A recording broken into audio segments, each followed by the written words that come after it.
balancing act, isn't it? You want to pay people to stay on, but then it seems they got such good pay they left. That's right. I mean, this is never have roboticists been paid so much in the history of the world, I don't think.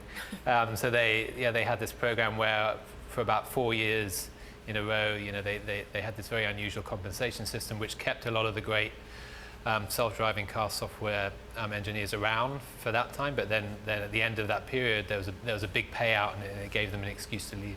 So it was almost the lock-in wasn't quite long enough, it would seem, and they left. Some of them left perhaps because they had so much cash they just didn't need to work anymore, but some of them to do other rival startups within this area, and some of them cashing in even more.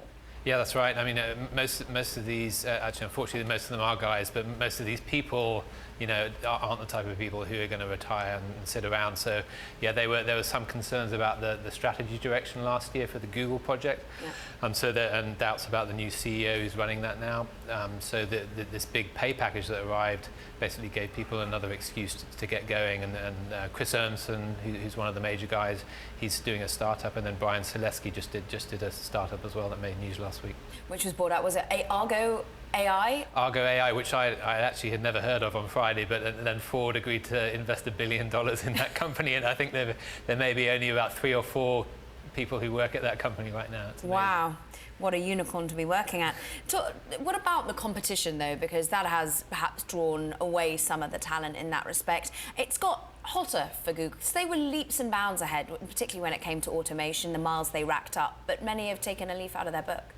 Yeah, that's right. In 2009 they started. They unveiled their first car in 2010, and by 2015 they'd done more than a million automated miles, which is way more than anyone else. And I would argue their software's probably still the best out there. It's hard to know for sure, but yeah, there's a lot of companies that are big car companies, especially that are throwing a lot at this right now. Talk to us about the CFO, Ruth Porat, because, of course, she came on to Alphabet to try and rein in some of the exuberant spending that was going on in the other projects departments. And she must have looked at this, and she did speak to it slightly about the expenses, and there's funny pay deals that go on in a few of the other businesses. Yeah, that's right. Verily is a healthcare other bet that they have as well, and they have a similar system that hasn't produced big payouts yet, but they have a similar one. The idea really is, Google, the advertising money machine. You could sit around and just make a lot of money, tying your performance to that. But they wanted to isolate these projects and say, when those ones do well, you'll do well as well, which was the whole idea. Sort of as if you're working at a startup almost. Yeah. But the problem was these companies did too well.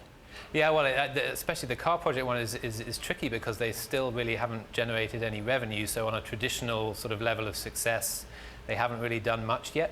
But if you look at it from the point of view of changing transportation and getting all these other companies to respond, they've done amazingly well. Maybe Alphabet allowing them to exit a little bit too early in whatever form that might be.